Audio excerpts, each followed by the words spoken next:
Okay, hi everyone, welcome. Can you see the screen? Excellent.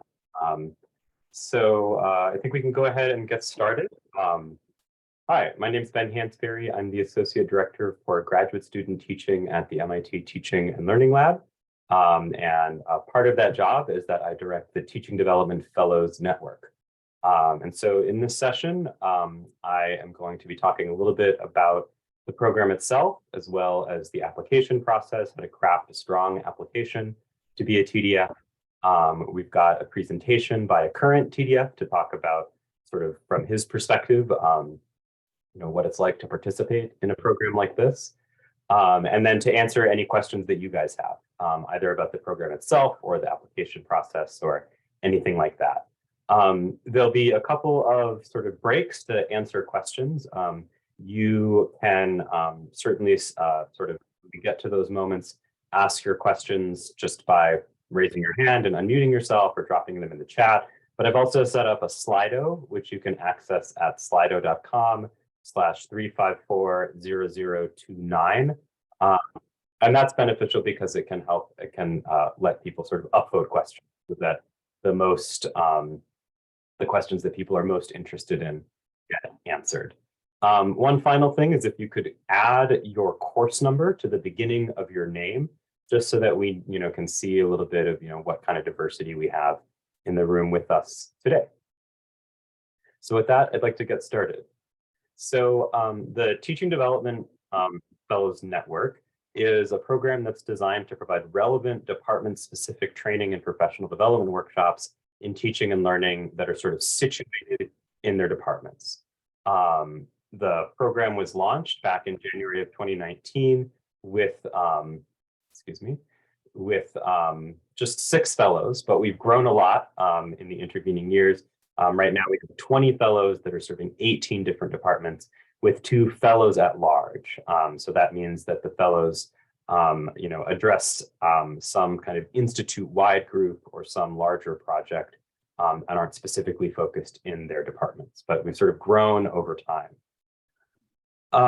So what we're going to do today is I'm going to go over some of the philosophy and aims of the TDF network. I'll give you some examples of things that past teaching development fellows have done so that you can get a sense of like, what are the activities of being a TDF look like?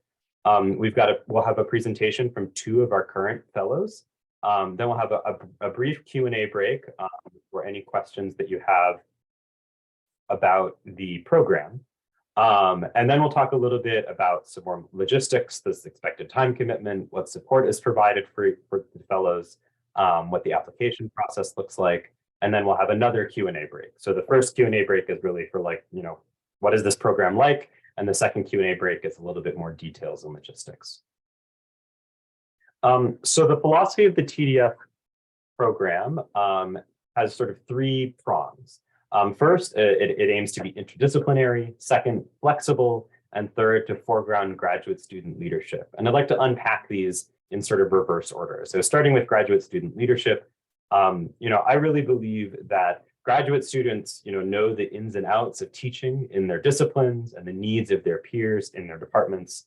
And so because of that, graduate students are really kind of ideally placed to, try to provide that support for teaching, whether that's supporting current teachers, so the TAs who are working in your department, or figuring out what are the ways to support myself and my peers as we go on to teach after we leave MIT. Both of these things are possible ways of approaching the TDF program. I could go around and, bounce from department to department trying to teach workshops, but of course, I don't know what it's like to be in all of your departments. But you do. And so that's why, I try really hard in the way that I direct the program to sort of allow the fellows themselves to take the lead in determining, what projects are they interested in working on? What projects do they think are going to be useful for developing teaching departments? Second, flexibility. So the diversity at MIT means that this program has got to be flexible to address different grad program structures, different kinds of teaching opportunities, different kinds of departmental cultures.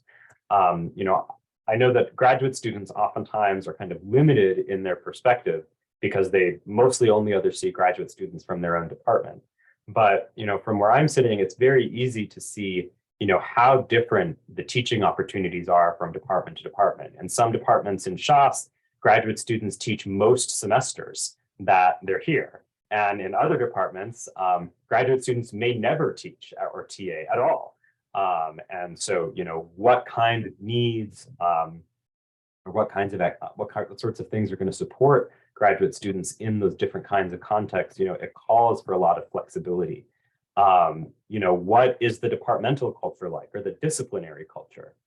Different disciplines will have different habits of teaching. And I think it's important that in a program like the TDFs, we create space for graduate student leaders to say, okay, I know my field.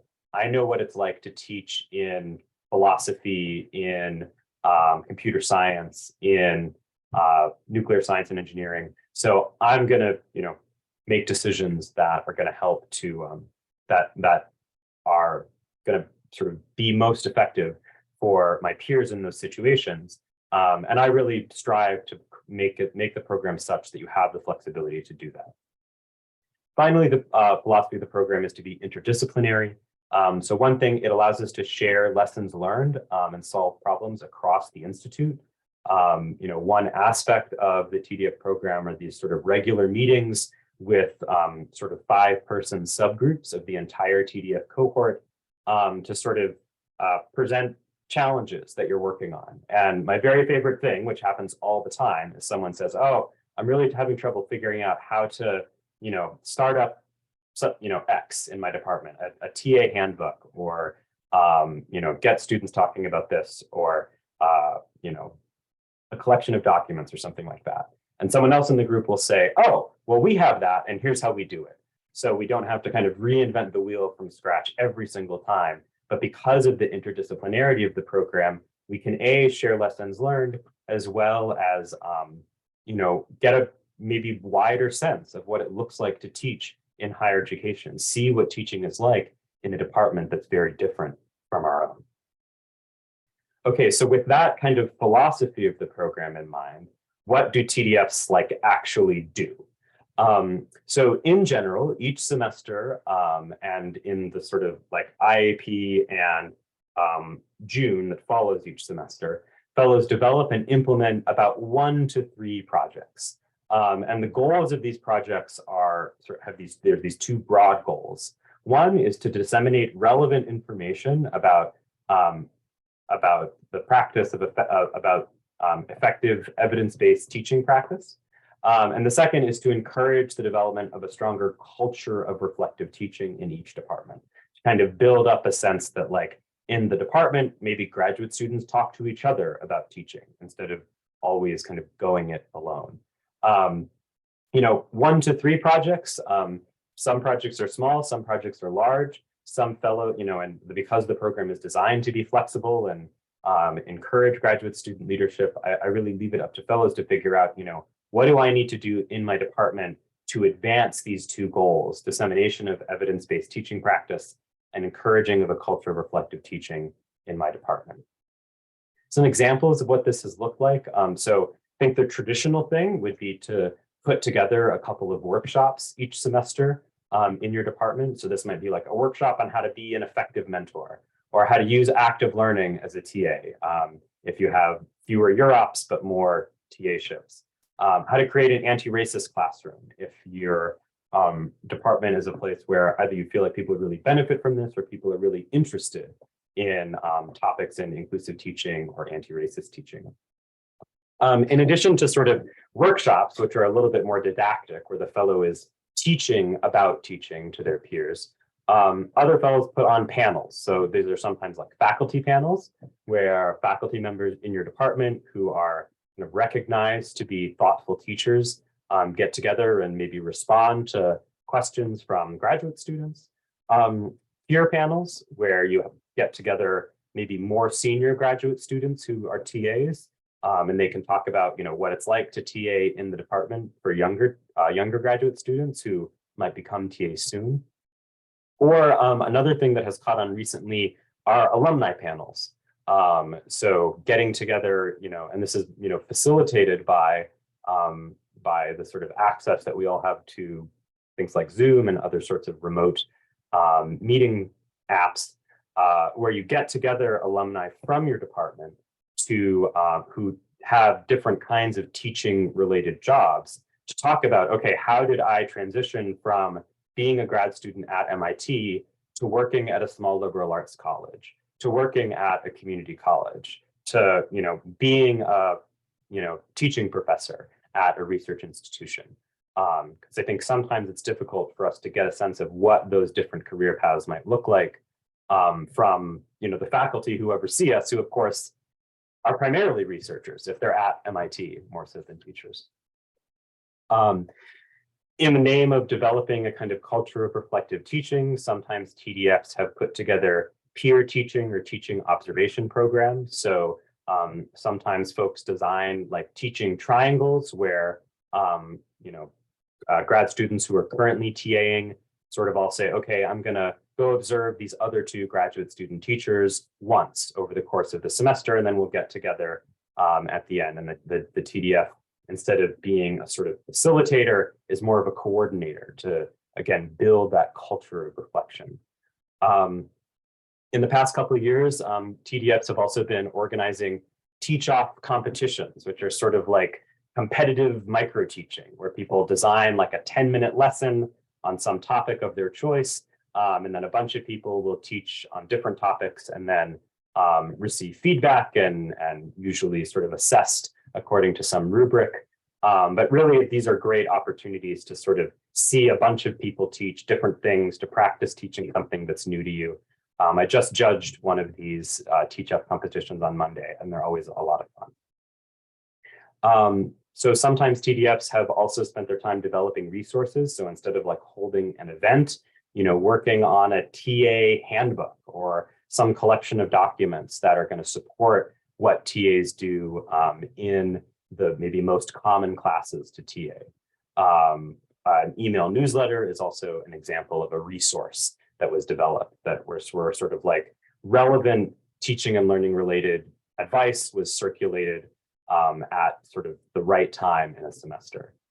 And finally, sometimes TDFs have been working on sort of behind the scenes or systemic change. So recognizing that there are certain kinds of barriers to developing as teachers in their departments and working with department faculty and administration to try to figure out how to address those barriers. So a particular example of this that comes to mind is, in one of the departments that has TDFs, there was a lot of dissatisfaction in the process for how TAs were assigned to different classes. TAs would kind of compare notes and be like, well, I wish I was teaching your class and you wish you were teaching my class. Why is it this way? And sort of with the, a TDF collected all of that feedback from graduate students, presented it to the department, and then the department changed the process through which they decided how to assign graduate students to the different TA-ships so that they align more with the goals of the graduate students, with their expertise, with the sort of work they want to be doing as a TA. We've been able to follow up on that to find that that was a really effective change in terms of how the department, kind of organizes the TA appointment process. So that's an example of, not so much something that is like directly student facing, but I do think addresses the kind of, building a culture of teaching, working to make your department a place that is a little bit more receptive, a little bit more supportive of graduate student teaching. So I'm going to turn it now over to two fellows who have joined us today to talk a little bit about their experience, what they've done for their kind of fellow projects. So Pablo, we can start with you. All right. Thank you very much, Ben. So hi, everyone. My name is Pablo. I'm a fifth-year graduate student in the Department of Biological Engineering. But of course, I'm also a teaching development fellow here with the Teaching and Learning Lab. And I occupy a slightly, like most teaching development fellows in the program, work with specific departments. to support teaching assistants in those departments usually. I'm working at large at MIT, and I focus on supporting research mentorship. So I'm less working with TAs in classes and thinking about teaching in classroom settings, and more thinking about usually one-on-one mentorship dynamics between graduate students at MIT and undergraduates usually, but also it's extensible to beyond that. So I've been working over the past year on supporting that kind of stuff throughout MIT. So I'll tell you a little bit of what I've been doing. So the bulk of what I've been doing has been running workshops, and it's been really fantastic in my position to have Sarah Nelson, who directs the Europe program at MIT, to work with. So most of these workshops I've done with her, side by side with her and the Europe office, offering workshops on how to approach mentorship in kind of like a deliberate, reflexive manner, and be conscientious about how we mentor younger students. Second, how we design projects for research mentorship experiences that center learning for the mentees, rather than thinking about like the project for the project's sake. And third, how to think about using effective feedback practices to adjust to mentorship experiences that are going to evolve and change throughout the course of the experience itself. So most of what I've done has been workshops along those lines. I've been running workshops both for specific groups of people at MIT, whether it's departments or research units or programs, for example, the MIT Summer Research Program, but also some that are generally open to all students at MIT. So that's been most of what I've been doing. But some other things that I've done as well have been develop resources, like Ben was saying, like some of the additional resources that other fellows tend to develop. So I've been working on like a toolbox of practical mentorship tools to help structure communication. So this builds on a lot of work that the previous teaching development fellow in my position, Meghana Ranganathan, and other teaching development fellows, both this year and last year, have been developing. So we've been working on like mentorship, like agreements between mentors and mentees, and like guidelines for feedback sessions, for example, onboarding and offboarding. So we have some materials with that. Another thing that I've started, I guess, planning and will carry out over the summer are these kind of like series of mentorship clinics, where I provide space for graduate student mentors to come and be able to like workshop through challenges in their mentorship experiences, kind of like on a slightly more personal basis than what you get at a workshop. And additionally, I've been kind of like talking to a lot of people who think about mentorship at MIT. I've come to learn that there are a lot of people at MIT that think about how to improve mentorship practices from a lot of different points of view. And I was certainly not aware of them before I was a TDF and started talking to all these people. So I've also been like mapping the landscape and hope to pass this information down to the next mentorship specialized TDF next year, if that happens to be you, as well as to the rest of MIT. So it's been a great experience. I'm really happy. I've learned a lot. My biggest concern is I feel like I've learned much more than I've passed along. So I would recommend it to anyone really, and certainly anyone who's interested in how education works and how we can do a better job at passing down what we know. So it's been a wonderful time, and I'd love to talk about it either here or later. I don't know how things go. Okay, awesome. Thanks, Pablo. Ellen? Yes. Hi, everyone. I'm going to switch over to share my screen. Just checking, can everyone see this? Okay, Perfect. So hi, everyone. I'm Ellen. I'm a fourth year grad student, and I'm also in the BE department with Pablo, but I serve more as a traditional TDF representing BE or Course 20, as you might know it. And so similar to Pablo, I'll just take you through a little bit of the stuff I've been working on and how I think, yeah, I've been able to cover kind of a span of different types of projects, which really highlight how useful it is that the TDF community is really connected, and that's been one of the most valuable things for me as a TDF. And so I think one of the first things we usually do is just start out with thinking of our needs assessment in every department. It'll be different for everybody, but in BE, I kind of pinpointed 4 major things.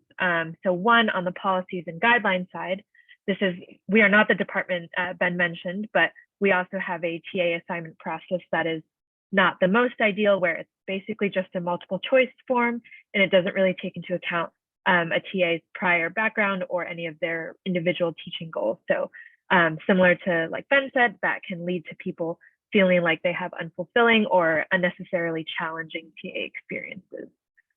Something else I thought about is that the BE department, we actually have a really well-defined TA policy, which is not actually true of every department, but and this TA policy that we have is in our student handbook.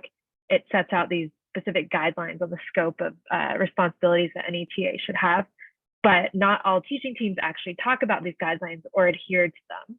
And so there's the idea of we have the guidelines, but if they're never discussed or they're not really followed, then what is kind of the end result there? And then on the resources and training opportunities side of things, in BE, we do have a full day kind of TA training that happens every August. That's for all the TAs in the upcoming school year. And it has multiple sessions, but they're rather broad and they don't really include anything specifically aimed at TA responsibilities, like how do you actually teach a recitation? They're mostly about the logistics of TAing and things like managing your time, but not about skills for teaching itself. And then finally, if you're in a engineering department, you might be familiar with your department's communication lab. So BE has a really strong one that's focused on science communication. And we were thinking that it would be helpful to have collaborative programming between the two, since there are a lot of principles underlying good science communication that also apply to good teaching. So this is kind of where I started out as. And so going over some of the things I've already done. So at the very beginning of being a TDF, I helped make this faculty instructor and TA discussion guide, which is kind of like one of the things Ben mentioned. So the idea here, as you can see it scrolling through on the right, is really to encourage teaching teams to set aside some time to talk about their expectations when it comes to how do you divide your responsibilities among all the professors versus TAs versus graders, and then think about how you'll communicate and go over people's teaching goals early in the semester so that you can kind of preempt any and know how to solve any problems before they come up, rather than trying to manage the situation as it happens. And so I ended up sending this to the fall and spring TAs of this past year as a resource, and it's currently undergoing review with our grad committee to become a more department-wide resource. And then I think something that's been really great is, as Ben mentioned, we have our cohort meetings. So there were TDFs in the ECS and BCS departments who were also looking to make similar discussion guides. So it was really great to just be able to hand off this resource to them and have them adapt it for what their departments need. And then this past April, I also organized a workshop on applying teaching principles to science communication. And this was another really fun example of how I got to collaborate with another TDF in my cohort, Pradeep, who is in Chemie.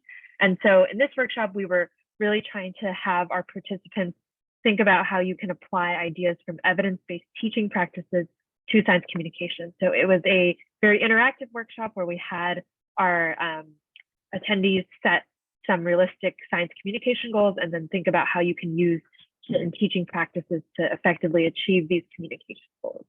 And so we walked them through concepts like, if you've done any of the teaching classes at MIT yet, like eliciting prior knowledge, and then setting intended learning outcomes or communication goals, and then thinking about active learning and how you keep your audience actively engaged.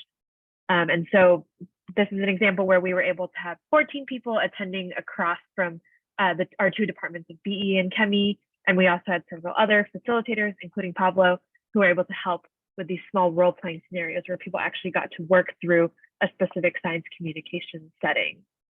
And then this is an example of kinds of the concepts we were teaching. Bloom's taxonomy is a way to think about the hierarchy of how you might learn. And so a lot of people pointed to this as a valuable takeaway from the workshop, and thinking about ideas that communication should be audience-centered, for example, and not just what you want to say, but what you want someone to learn from the experience. And then some of the more ongoing things I've been doing, as well as upcoming in the BE department. One thing is I have a TA Slack channel going in our broader grad student channel or Slack workspace, where I regularly post resources, such as reminding people to conduct a mid-semester feedback survey to get some to figure out what they can improve upon with their teaching. And then something else we do as TDFs, every department holds at least one TA check-in per semester, just as a casual event to figure out how the TAs in your department are doing. I tried to expand that to have more like 2 or 3 or 4 per semester. So it's more of building a community among the TAs and having kind of a study break with snacks for them. And then some of the things I'm planning to do this summer are, as I mentioned before, with our TA assignment process, working with our department leadership to create an improved preference form and selection process. And then finally, in our next TA training, to actually have a session that's more focused on teaching itself. So thinking about actual strategies for active learning and lesson planning that TAs can use, in addition to kind of all the higher levels they have to think about, higher level things they want to think about in terms of time management, conflict management, and the TA process. And this is building off of something else I had already worked on with our department's DEI specialist on having inclusive teaching as well as being a part of our TA training. So that's just a little bit of an overview of what I've been working on in BE, but I'll echo everything Pablo has said, that I think it's been a really rewarding experience to think about teaching, and it's especially been great to think about that as a break from research, because it's still something that feels really important and can be productive when research isn't going well. And of course, the ability to just like make friends in other departments and work on things that you all care a lot about. That's been a really, really nice thing. Thank you.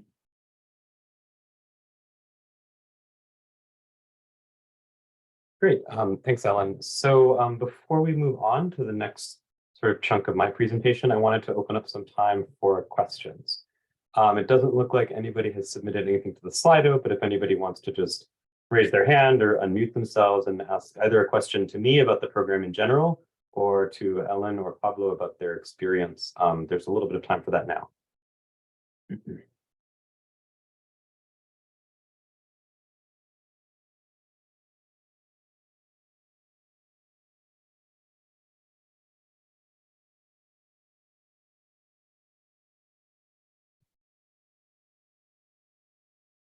Okay, that's fine. Or hi, sorry, I asked. Oh, yeah. I just posted a question in the chat. Oh, sorry. No, I can ask it too. My question was for Ellen actually, which was, how did you do your needs finding to decide where your efforts would best be applied in your department? You're a 4th year, so like maybe you've had some yourself, but how did you also get feedback from others? Yeah, that's a great question. So I think for my department, we're relatively small, I would say. We have 20 or 25 per cohort. And I think I've been a part of a few other kind of department student leadership activities. So like our graduate student board, and I'm part of the communication lab in my department. So I had already been somewhat aware of some of the needs in our department, just based on the size and through my other positions. So I think that was helpful. Another thing was just talking to our past TDF. That's something we always have a handoff meeting between the past and next person.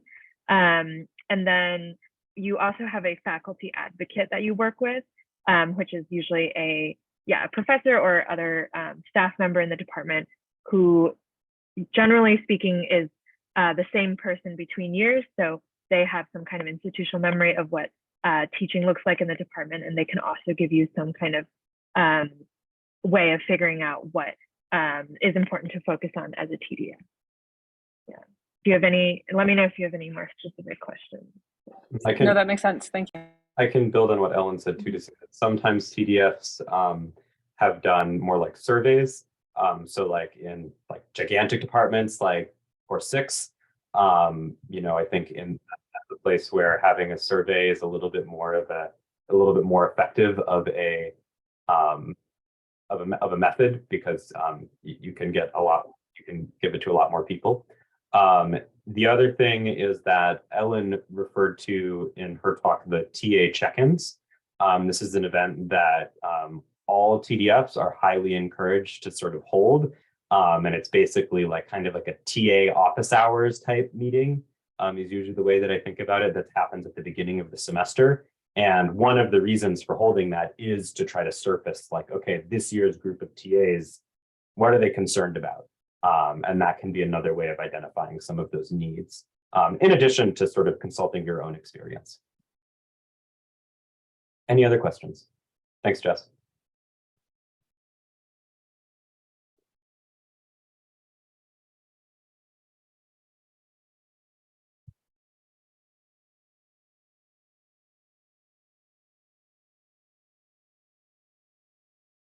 Okay, so I'm going to share my screen again.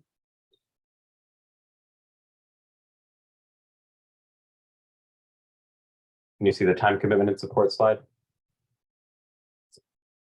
Okay, so in terms of time commitment, we in general expect TDFs to be able to spend an average of about 8 to 10 hours a month on things related to the TDF program. I say this is an average because, as we saw, a lot of the activities of TDFs are kind of like project-based. So as you can probably expect, there'll be some like ebb and flow in the time commitment. Like, if you're holding a workshop, you may have 8 hours of work like that week of the workshop. But then in a month where you aren't holding an event, you may just come to the cohort meetings and only spend like 2 hours doing TDF stuff that particular month. So as I said, there are these sort of cohort meetings. We try to have about 2 meetings a month. And there's usually about 5 people in each of those meetings. In addition to sort of attending those meetings, there's like, just like the planning and logistics of putting together your activities, and then actually facilitating any events that you're putting on.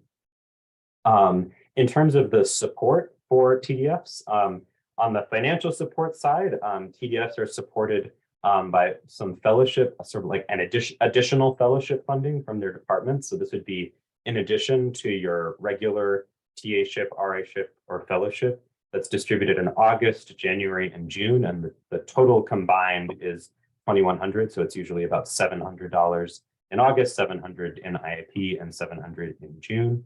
And then TDFs also receive a small discretionary budget, about $100 a semester from the TLL to buy stuff for their events like donuts or whatever. And if you want to do something a little bit more dramatic, there's going to be some opportunities for additional event funding from the TLL. I'm setting up a sort of TDF event fund that fellows can get additional funding for. And also a lot of TDFs have had success seeking additional funding from their departments. So they say, okay, I can kick in $100 from the TLL. The department's like, okay, cool, here's another $300. And then you can, order Thai food instead of just having, biscuits or whatever at your event. In addition to that sort of financial support, obviously, there's programmatic support provided primarily by me in the TLL. So this includes a 2-credit subject that you enroll in the spring and fall. And this is what sort of accounts for that time spent attending the cohort meetings and doing the planning and so on during the semester. There's peer support from, the other fellows. I think Ellen has mentioned, and I've mentioned, I think Pablo mentioned also, these cohort meetings really are a time when, people are presenting works in progress, getting a lot of feedback, hearing about how teaching works in other departments, and sort of working together to figure out what is going to be the best way to support teaching in your own department. And then guidance and mentorship from TLL staff. So that's usually me, but if there's a particular focus area that another staff member has expertise in, We've worked with them, like when people have wanted to do a little bit more serious survey design, we've brought in our research and evaluation team, and designing surveys is like what they do all day long. I have other colleagues at the TLO who are like experts in growth mindset and mentorship or inclusive teaching. And so we'll work together to make sure that as you start to plan whatever you want to do in your departments, the sort of full intellectual resources of the TLL are there to support you. So how fellows are selected, what does the selection process look like? I love this. What makes for a strong TDF application? Have you looked at the next slide after this one? So the process of selecting fellows starts obviously with the application. So there's a link to the application form on the 23-24 TDF applications page on the TLL website. It's also it's on the landing page. So if you go to tll.mit.edu, it's like right there front and center until the applications close on May 22nd. The first process is that applications are screened by me, basically just to see are there any applications where there's like serious problems, like this person isn't a graduate student or something like that. But then most of the applications are then anonymized and then circulated to different teams of TLL staff and current fellows. And then these review committees apply a rubric to assess the different applicants and identify who they think would be the strongest applicant from various departments. Once strong applicants are identified, the recommendations from the reviewer teams are forwarded to me, and then I reach out to departments to seek approval. Because I mentioned that sort of that additional fellowship funding that comes from the department. So the departments have to sign on. So basically the process goes where we sort of, you apply to us at the TLL. We think, okay, this is the group of people that we think will be the strongest applicants if we've applied. And then we reach out to departments to see if they're willing to fund these strong applicants that we've identified. And so then the question, what makes for a strong application? So the application itself consists of about 5 or 6 kind of short answer questions. And I'll work through kind of how they fit into the rubric. And I'm basically summarizing the rubric at this point. So first of all, we have 2 questions that ask you to talk a little bit about, what are the challenges to developing teaching skills in your departments? And, as a TDF, what would your plan be to address these challenges? And in these questions, we're looking for specificity. How are you thinking about the department overall? Are you thinking about specific issues? And then what in particular do you want to do? Are there workshops or particular resources or something like that that you think your peers in your department would really benefit from? The second thing we look for in some questions about one's teaching philosophy is an evidence-based understanding of what makes for effective teaching. So if you've taken any programming through the TLL, whether that's the grad tracks or the KTCP or even TA days, we're looking for people who are thinking about teaching in the sort of evidence-based way that we do at the TLL. So if you haven't gotten a chance to take any of our programming yet, I'd encourage you to maybe take a look at our website, read some of the different articles on our website so you can get a sense of how do we think about teaching, how do we approach teaching, the way that we do things. It's not just our way, but it's also the way that is informed by lots and lots of scholarship on teaching and learning. And we're looking for people who are going to be able to communicate those ideas to their peers. We are hoping that every TDF will have at least 1 semester of either TAing here at MIT or other kinds of similar teaching experience. I think this both gives you a kind of credibility when working with other TAs, because you can, refer back to your experience, but also when you're thinking about challenges, you can think back to what was difficult for me. There's some precedent for this not necessarily having to be you have to have TA'd here at MIT, but if you TA'd at the previous, institution that you were at, or you have experience, teaching high school or whatever before coming to MIT, all of those things sort of count, but we're just looking for a little bit of, real life teaching experience. so that you have some of that to communicate as you do your work as a TDF. And then we're also looking for folks who have some experience with leadership positions in their department, insofar as that's possible. If you haven't had the opportunity to like have one of these departmental leadership roles, that definitely doesn't sink one's application at all. I think a lot of times, especially if you're wanting to do like events like workshops or panels or whatever, it helps to have some familiarity with like, who is the person in my department that I email if I need to book a room and stuff like that. And, what are the, who are the different faculty members who are going to be supportive of this or that sort of project. And I think that a lot of times we get to learn those things by having these kinds of leadership positions. So as I said, if you haven't had this kind of position before, that's okay. And I really try to create opportunities to build up those skills if you haven't had the opportunity to do that kind of thing before. But that's another thing that makes for a strong application of someone. So like Ellen, for instance, was a rep and a comm fellow. So we felt confident looking at her application that she'd be able to put together events because we know she's had to do it in the past. Felix, did you have a question? Yeah, so I have leadership experience in my other department, but like in which I was before coming to MIT. Does like some considerations about this transfer to the application or? Yeah. So there's a short answer question where you get to describe this. I would say in that context, if you want to bring in experience outside of MIT and as a leadership role outside of MIT, make sure that you are saying a little bit about like why you think that particular experience applies to this context. But yeah, that totally makes sense. Michael. Yeah, so I have not had any experience with TAing, but I've been a tutor for many years at my undergrad. Does that sort of lend itself to this sort of experience, or is it different enough that it might be like something to reconsider? So I think it would depend on sort of like what that tutoring experience has been like. I think that I think that's maybe like a little bit more of a tough call. I would want to know more about like, what did you do as a tutor? And as you think about, if you submit an application, I would say, it will be important in the question that asks you about your teaching experience that you're able to sort of make a case for why your experience as a tutor is going to be relevant and helpful for people who are currently serving as TAs, even though you have in particular served as a TA. Right. Yeah. Thank you. Mm-hmm.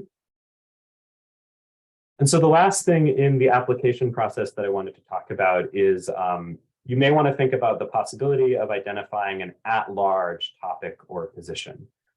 So I've included in the application some short descriptions of previous at-large roles.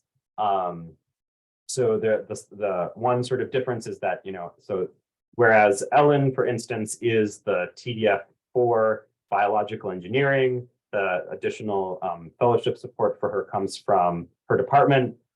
Pablo is an at-large fellow, and his support comes from us directly at the TLL. And we have additional funding for more at-large fellows in the coming year. And so in the past, we've sort of, as we've gone through the applications, tried to identify people who might be good at-large fellows.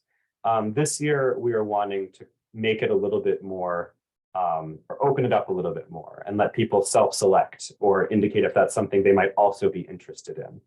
So when you complete the application, one of the questions you'll be asked is, would you also be interested in being considered for an at-large position, in addition to or instead of, or not in addition to, but instead of your departmental position. Maybe there's another strong applicant from your department, as is the case with BE this year, where we've got Ellen as the departmental fellow and Pablo as the at-large fellow. Or for whatever reason, it seems like it would make more sense to have an at-large fellow than a departmental fellow. And so there are an opportunity to say, okay, of the already existing at-large positions, these are ones I might be interested in. And so these are things like supporting mentorship, supporting graduate student teachers for whom English isn't their first language. What are some other things? Diverse, focusing specifically on topics of inclusive teaching, but also, in the name of flexibility and graduate student leadership, I think, I also have an open-ended question there of like, are there any topics or, audiences that you think would benefit from having an at-large fellow devoted to them? So you can either choose from what already is existing or try to make a suggestion for additional things that might benefit from having an at-large fellow. Felix. Is there a possibility to rank which one you would prefer most? Like whether you would prefer really to be a departmental fellow, but you would also like to be considered in a secondary way for the fellow at large, or Yeah, so I think that what you described, preference to department and second and a sort of backup position is at large, is, I would say, likely to be the default as we review the applications. I think if we are looking at, I think we would prefer to have more departmental fellows than at-large fellows. So, I think if there's a department that doesn't have a fellow, or that there's like, one person who's really the like standout applicant from that department, we're more likely to say, okay, they should be the departmental fellow than be like, oh, they'll be an at-large fellow, and then that department won't have a departmental fellow. I think if you are particularly interested in being and only interested in being an at-large fellow, I think that might be something to indicate in the, there isn't really a place to indicate that, I would say, but usually when we're sorting out the at-large topics, that's also a kind of like, we say, okay, we want you to be an at-large fellow, let's talk a little bit about your at-large topic. Or it's also happened in the past where we've reached out to someone and said, hey, would you prefer to be an at-large fellow or a departmental fellow? We think you'd be a strong candidate for either. And then we reach out to them in that. Great, thanks, good question. Okay, so now we can go back to the Slido. So I see that a couple of questions have come in, and I realized that I didn't see the questions that came in before. So the question about what do you do if you are not sure whether you want to be a departmental fellow or an at-large fellow? I would say, so the applications aren't due until the 22nd, so think a little bit about it. But I think it will only be beneficial to say that, like, yes, you would be interested in either. As I said in my response to Felix, the way that we assess the applicants sort of presumes that the first port of call is going to be departmental, to be a departmental fellow. But if you're interested in either, I would just say, complete the application as normal. When it says, would you be interested in also being considered to be an at-large fellow, say yes, and then complete that additional question that asks about, like, are there any particular topics beyond the ones mentioned that you think would benefit from an at-large fellow? The question about are there teaching certificate prerequisites? So we do. So no is the short answer. However, we do expect that you will have completed the certificate by the end of the fall. So basically that means if you haven't completed the tracks or the certificate yet, you are going to be sort of expected to complete them as soon as possible. So there are some grad tracks that are offered over the summer. The KTCP is offered in the fall. I think the grad tracks over the summer would be preferable because then you can get it done sooner and bring that to bear earlier on. If you haven't completed the teaching certificates yet, there's also some additional, like basically a MOOC that I asked that you look at over the summer, just so that you're sort of ready to go and informed about evidence-based teaching and all of that before you begin your role as a fellow. See, there's one other question here about have there been efforts in designing teaching assessments besides course evaluations?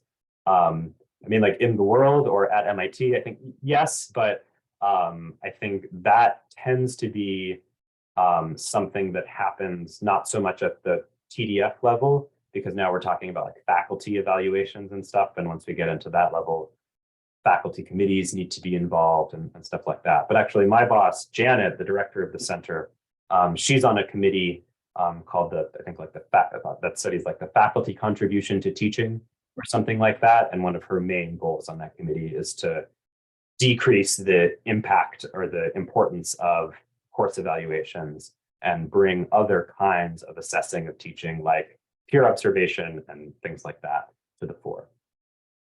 Are there any other questions?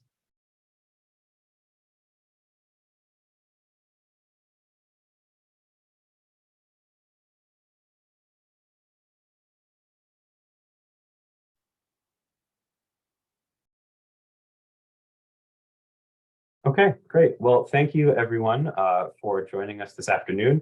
Thanks especially to Ellen and Pablo for telling us a little bit about their experience. And I'll look forward to reviewing your applications after the 22nd. Bye, everyone. Bye, everyone. Feel free to reach out.